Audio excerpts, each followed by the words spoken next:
There are some places that seem to sit outside ordinary time, places where the landscape itself appears to remember what people have forgotten, and high on the road between Leek and Buxton, exposed to the weather and wrapped in the long memory of the Staffordshire moorlands, the Royal Cottage is one of those places. Welcome back to Woodside Walker, where we explore the hidden histories, old stories and remarkable lives tied to the buildings and landscapes around us. And today we are stepping inside the story of a pub that was never quite just a pub, a place shaped by legend, by farming, by family endurance, by isolation and by generations of people who lived extraordinary, ordinary lives beneath its roof. The Royal Cottage was known by that name by 1833, and from the very beginning its identity was wrapped in one of the most famous romantic legends in British history. It was believed that Prince Charles Edward Stuart, a man remembered forever as Bonnie Prince Charlie, had slept there while travelling through England during the Jacobite Rising of 1745.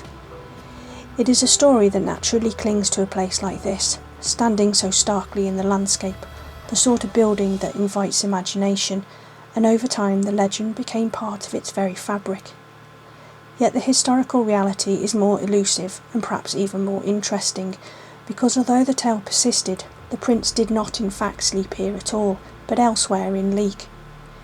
Even so, the myth endured, and like so many local traditions, what mattered was not only strict fact, but the way people used the story to explain the place around them. The pub's royal name remained, and local memory went further still, connecting the moorland behind it to the Jacobite cause through the name Bare Leg Hill, said to refer to Prince Charles's men in their kilts.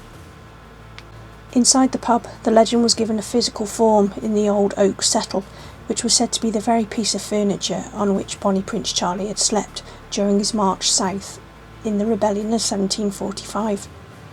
Whether that was true or not, it gave the building an atmosphere that no ordinary roadside inn could ever possess, because here history and folklore had become inseparable. Yet if the legend gave the Royal Cottage its romance, the record shows something even more revealing about the place, because it seems it was always more of a farm than a pub. This was not the kind of inn with busy trade, polished pumps and a regular flow of custom. It was famous instead for doing things in its own quiet, almost stubborn way. It did not serve drinks on draft, but only from bottles, and even its opening hours were irregular and deeply personal. If you wanted a drink, you knocked on the door, and the landlord might open up and serve you if he felt inclined to do so. That detail alone says so much about the Royal Cottage, because it suggests a place operating according to the rhythms of domestic and agricultural life, rather than the expectations of the commercial pub trade. It was not so much an establishment as an extension of the household, a farmhouse where drink was available, a public house that remained profoundly private. The census returns allow us to watch this unusual place across the decades, and through them one family emerges again and again, as if the whole history of the Royal Cottage can be read through their names. In 1851, the head of the household was Eli Brunt, aged 52, described as a farmer of 50 acres and innkeeper. Living with him was his wife Hannah, aged 45, and their children, Harriet, aged 21, Alethea, aged 14, Harry, aged 12, Thomas, aged 10, Joseph, aged 8, and Martha, aged 5. This is our first clear census glimpse of the family at the Royal Cottage, and already it tells us so much. This was not simply a landlord and landlady running a public house, but a working rural family raising children while farming the land and maintaining this curious and unconventional inn.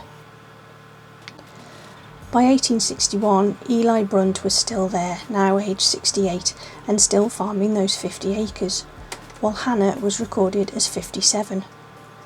Around them, the household had shifted, reflecting children growing up, family responsibilities changing, and the relentless movement of rural life. John is aged 30 and was a stonemason.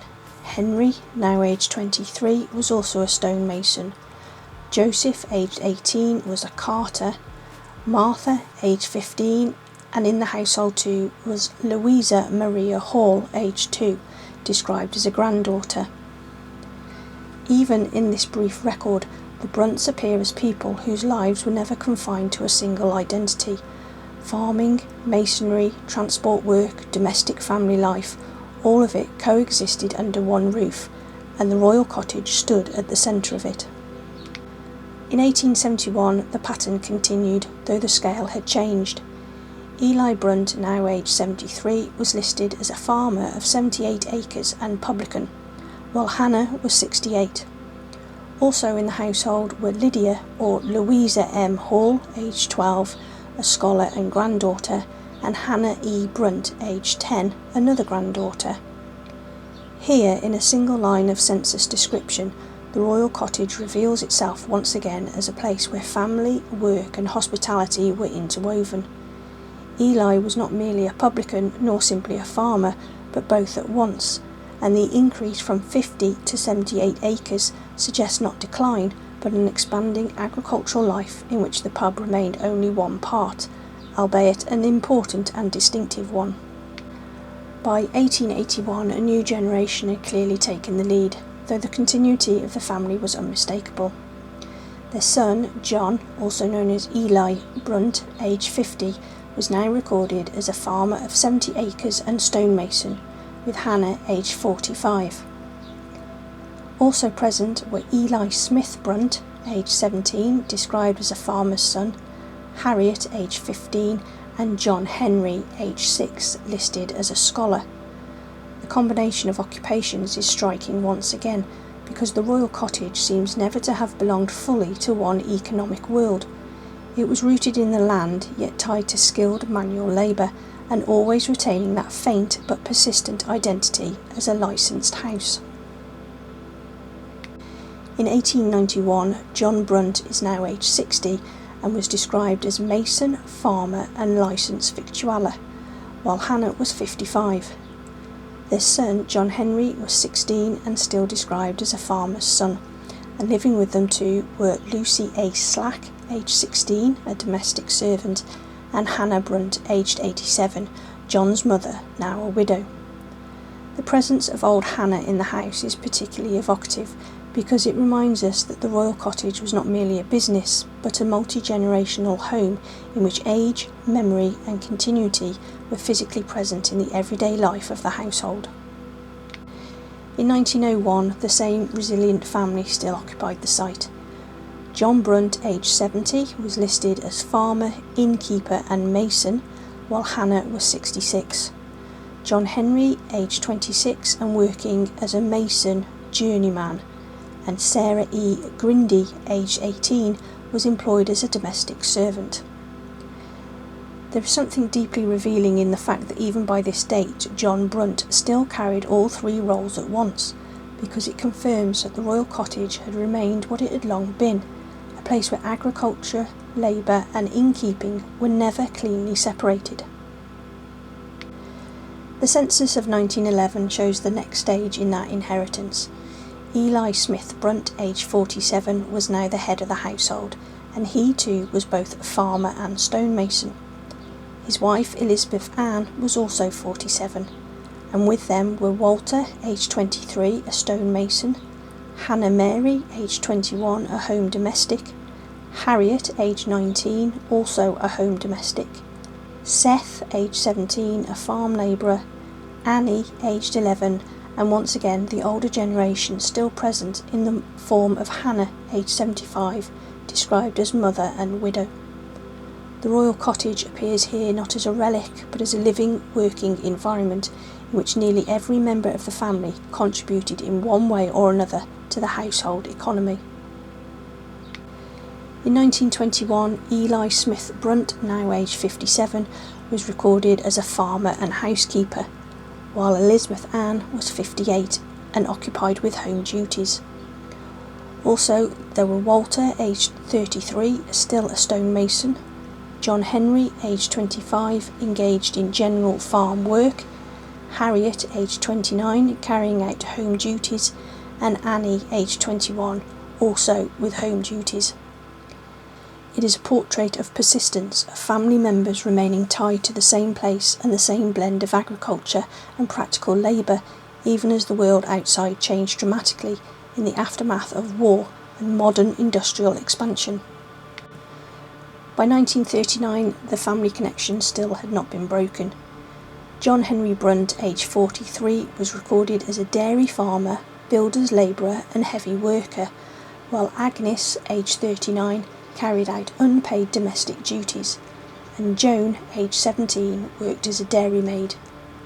Even now, on the eve of another world war, the Royal Cottage remained what it had long been, a place sustained not by glamour or commerce, but by labour, family discipline and a deeply rooted rural way of life. Newspapers offer flashes of instant and change that the census cannot capture, and one of the earliest surviving reports connected with the Royal Cottage appears in the Staffordshire Advertiser, dated 13th of March 1858. Under the heading of the Leek Petty Sessions on Wednesday, it reported that Booth Millward of Longner, a butcher, was fined £5 including costs for assaulting Eli Brunt, landlord of the Royal Cottage in the parish of Heathley. It is only a short report, but it suddenly brings the old place to life in a different way. The Royal Cottage was not merely a romantic relic or quiet farmhouse, it was also a place where people met, tempers could flare, and its landlord could find himself unexpectedly at the centre of a public case.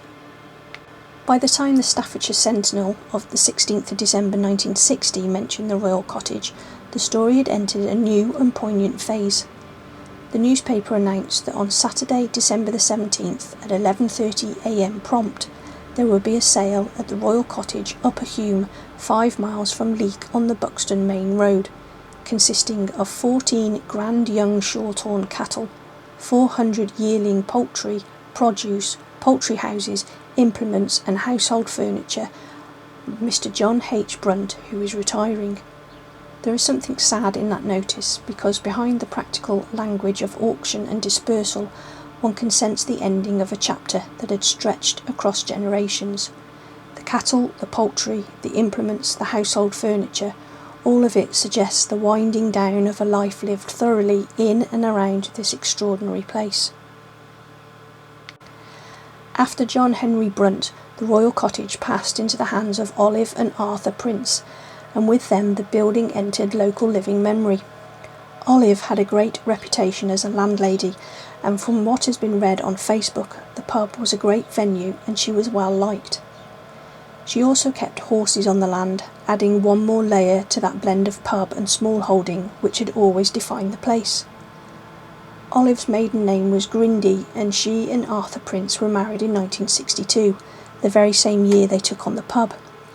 It is one of those perfect historical coincidences that seems to fit the Royal Cottage so well, as if a marriage and a new custodianship began together under the same roof. The Leek Post-Times, in its edition of the 2nd of April 1997, captured Olive's remarkable story in rich and affectionate detail under the headline, "Snowdrift Snow Bar to New Pint Puller, Cool Starts for a Regal Reign." The article reported that a woman who had battled against snowdrifts to open on her first day as landlady of a moorlands pub had just celebrated 35 years of pint pulling. Olive Prince had run the Royal Cottage on the Leek to Buxton Road at Heathley since March the 22nd, 1962, and she had never a day's holiday since she took over, a fact that gives some measure of the toughness and commitment required to keep such a place going. The piece made clear that running one of the highest pubs in the Peak District was far from easy. On her very first night behind the bar, her only customers were 2 local men who arrived on a tractor, and there were times when snowdrifts cut the pub off for weeks at a time. Olive herself recalled, "I've seen snow up past the windows many a time." The article continued by painting a vivid picture of a life that already seemed old-fashioned even in 1997. Olive and her late husband Arthur had brought up 4 children in the pub and had managed for the first 10 years without electricity. Farming and Arthur's shift work at a local quarry helped feed the family. Olive remembered that it was just gaslight when we moved here and the toilets were outside, so we'd lend customers a flashlight to find their way. There was no running water either, and inside the pub there were all stone floors and whitewash. These are extraordinary details, and they explain much about why the Royal Cottage held such a powerful place in people's affections. It was not simply old, it had remained stubbornly and authentically itself. The same article described how Olive celebrated her long service with regulars, and through their comments we glimpsed the atmosphere of the pub perhaps better than through any formal description. Frank Buxton, aged 70 and from Cornford, said that he had enjoyed his first pint at the Royal Cottage and would never go anywhere else. Another regular summed up the place by saying, "It's how pubs used to be 50 years ago, when landlords aspired to little beyond enjoying a game of cards and making a bit of pocket money." Olive herself understood that this lack of modern polish was central to its character, explaining, "People would feel uncomfortable if it were modernised. It's a sort of place climbers could come into in their boots and not feel out of place." That sentence perhaps defines the Royal Cottage better than any other, because it was never trying to become something else. It remained welcoming precisely because it stayed rough-edged, unpretentious and grounded in the practical life of the moor. Yet for all the romance of that story, daily life at the Royal Cottage remained gloriously plain. Food was usually confined to a packet of crisps because the pub concentrated far more on the traditions of a pint and a game of dominoes. Olive only made an exception on the anniversary weekend when she served beef and cheese sandwiches to mark the occasion, and they were enjoyed by a group of 20 folk singers who gathered there to celebrate, singing to the accompaniment of piano accordions. It's a wonderful image and one that feels entirely fitting. A remote pub, rich in legend, crowded with song, memory and local affection. After Olive and Arthur, Clifford J. Grindy took over the pub, and it was his name that appeared on the board at the front. It is believed that Cliff died in 2023, and with that another direct human link in the long chain of the Royal Cottage's life was gone. Even so, the names endure: Brunt, Prince, Grindy, each belonging to a different era of the building's history, each representing a distinct kind of stewardship, and together they tell a story far bigger than that of a single licensed house on a moorland road. The Royal Cottage is fascinating precisely because it resists easy definition. It is the site of a Jacobite legend, yet the prince almost certainly never slept there. It was known as a pub, yet for much of its life was much a farm, a family home and a place of labour as it was a drinking house. It served bottled beer rather than draught, opened according to the landlord's mood rather than a fixed schedule, and remained tied to the practical realities of farming, masonry, quarry work and domestic endurance. Through the Brunt family we can watch nearly a century of continuity unfold in census records, generation after generation bound to the same place. Through the newspapers we catch brief moments of drama, retirement, hardship and celebration. Through Olive Prince we see the pub not as a museum piece but as a living community landmark, battered by wintered weather, unchanged by fashion, and loved precisely because it was never modernised into blandness. And perhaps that is what makes the Royal Cottage so compelling. It is not just a building with an old story attached to it, but a place where myth, labour, hardship, hospitality and memory all meet.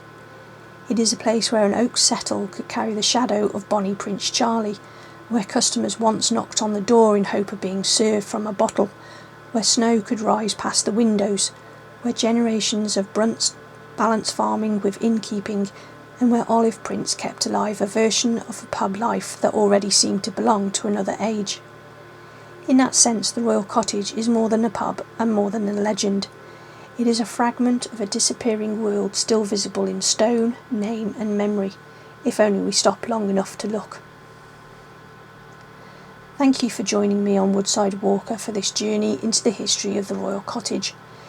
If you've enjoyed this story and want to hear more about the hidden histories of old buildings, forgotten places and the people who gave them life, make sure to subscribe to the channel. And until next time, keep walking, keep wondering, and keep listening for the stories the landscape still has to tell. What's it on? Right, we're in the Royal Cottage and someone's turned up. It's Hello. Mark. How are you? Ghosts on Trent. It's at the back. Yeah. Sounded like moaning.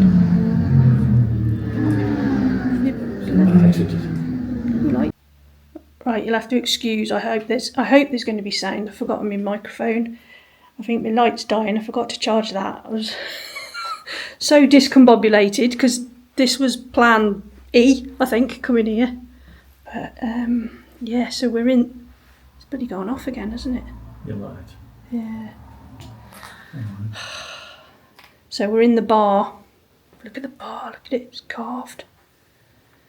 But yeah, Mark's going to be my glamorous assistant with his torch. But yeah, it's what we got over here. Yeah, I didn't expect to see you here, Tasha. Oh, there's What? dirty magazines. Oh no. So, put my torch on my phone. I'll put my torch on my phone. No. Hello?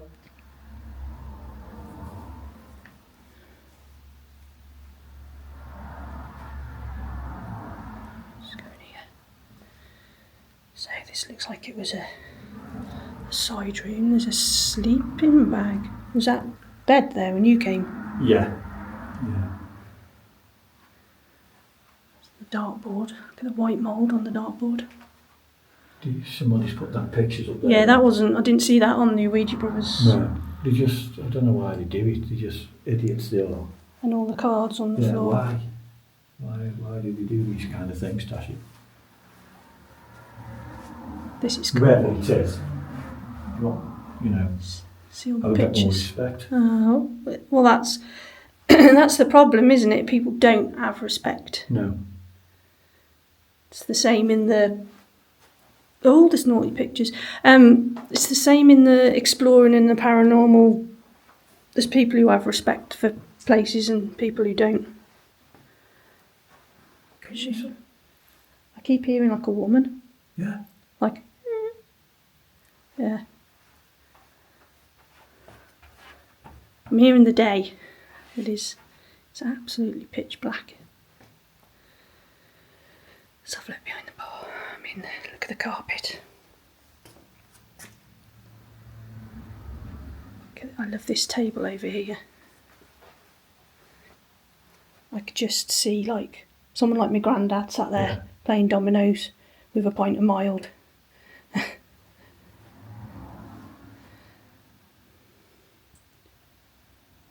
The old fireplace. Let's have a look behind the bar.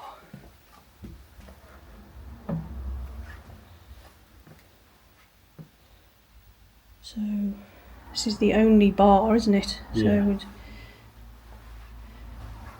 but yeah, I have read a little bit. I found something on Facebook, people saying it was a really, really popular pub back in the day.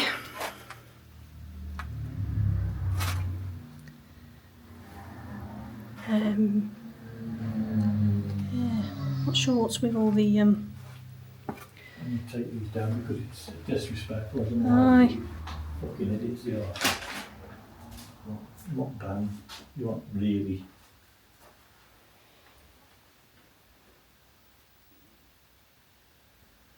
Is anybody here with us?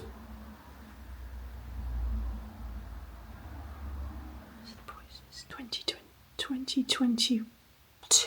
Yeah. So, yeah. How much? £1 Bulmers £3.30. They're not got. They haven't got Strongbow. Not a fan of Bulmers. I believe there was a lady called Olive who was the landlady here. Are you here still? Apparently you were a really popular landlady.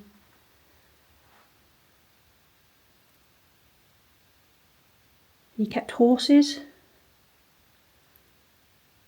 Come and say hello. Should I not be behind your bar? Come and tell me to get from behind your bar.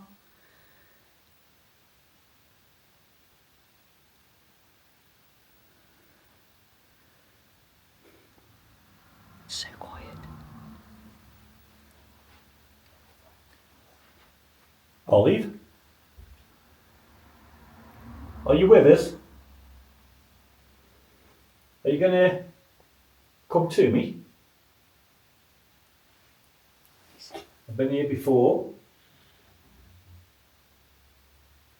And I was wondering if it was you that we heard. If so, are you going to come forward again to us? Are you going to introduce yourself to me and Tasha?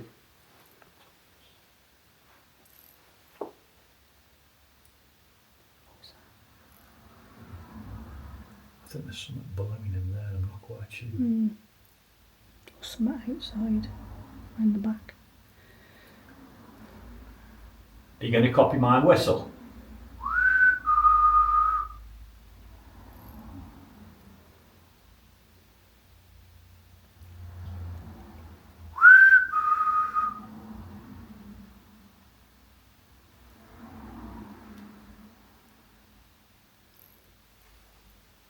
That was me.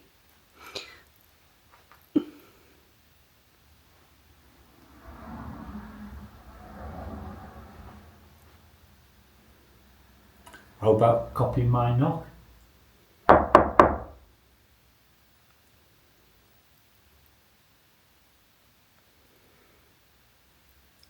Oh, it's lovely and cool in here. Yeah.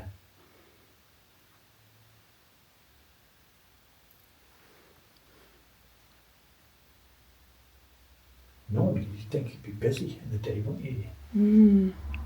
Bustling about in there. So this is it's on the same level, but I presume it's classed as a cellar where the beers and barrels would have been. There's a door there. Can't work out if the power's on. And some gas tanks maybe. Did you go through there? What's that through there? Oh my god, what is that? There's another cellar.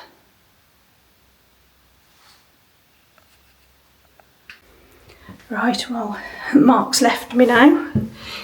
He's just off to see a mate. So, let's have a look around upstairs. It's a lovely place. Would be nice done up. Is any spiders in the van? No.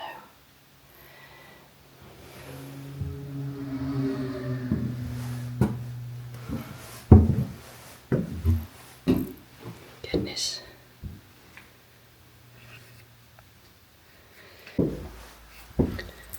Let's have a look through into this room. Oh, it's a big room. Lovely big room. You can see the main road.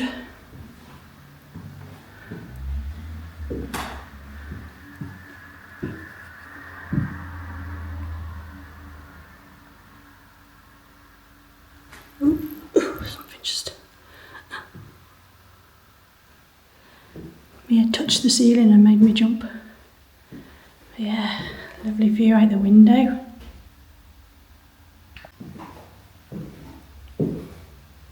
Some massive cobwebs. Eesh.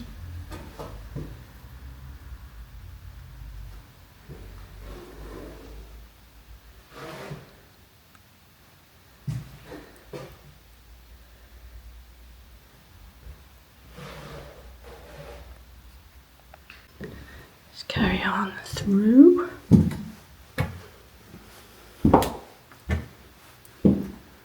Another room here. Oh.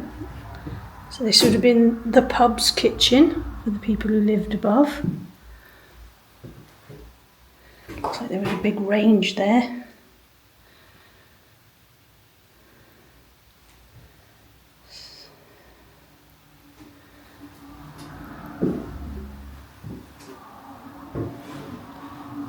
Some fantastic wallpaper in this place.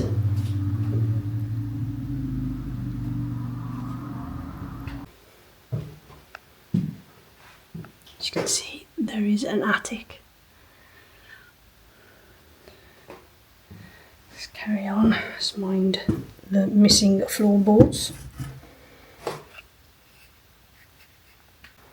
Somebody's been in this one and ripped up the floorboards. Oh goodness, there's a serious leak there. Dear. As you can see, they ripped up the floorboards in this room. But this room, it's got to have the best wallpaper in it. I mean, look at that. Whoa, that is pretty awful. Pretty awful. Let's go across the landing.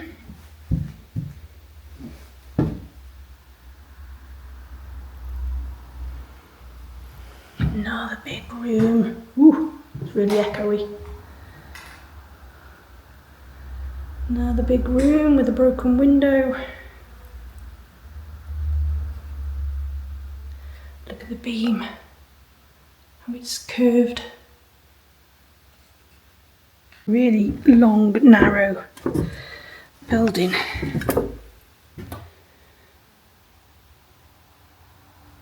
With all these rooms upstairs, it does make you wonder if they offered accommodation at one point. There's probably a coaching in. I'll have found that out obviously, and it'll be at the beginning.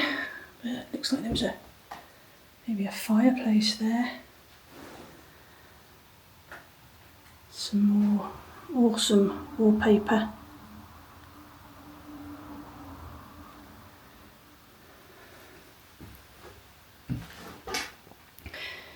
Upstairs is so different to downstairs. It's so light up here, and yet downstairs is really, really dark and creepy.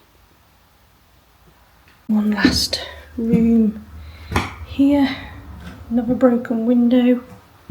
Another big room. Another big bedroom. So the rooms are really quite big. See out the back there. Have a look outside.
It is a pretty creepy place, this. Even more as I don't have a very good light. It is pitch black down in this bar area.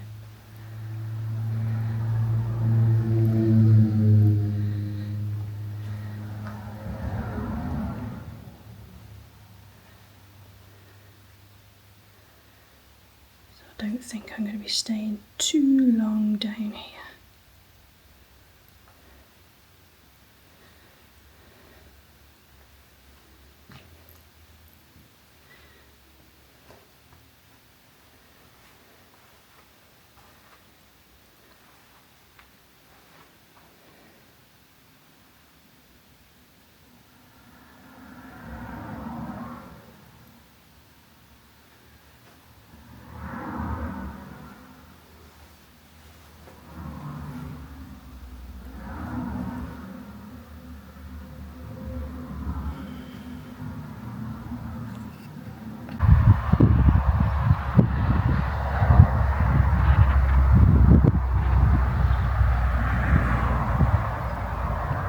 So we've got an outside, looks like it was an animal enclosure of some kind.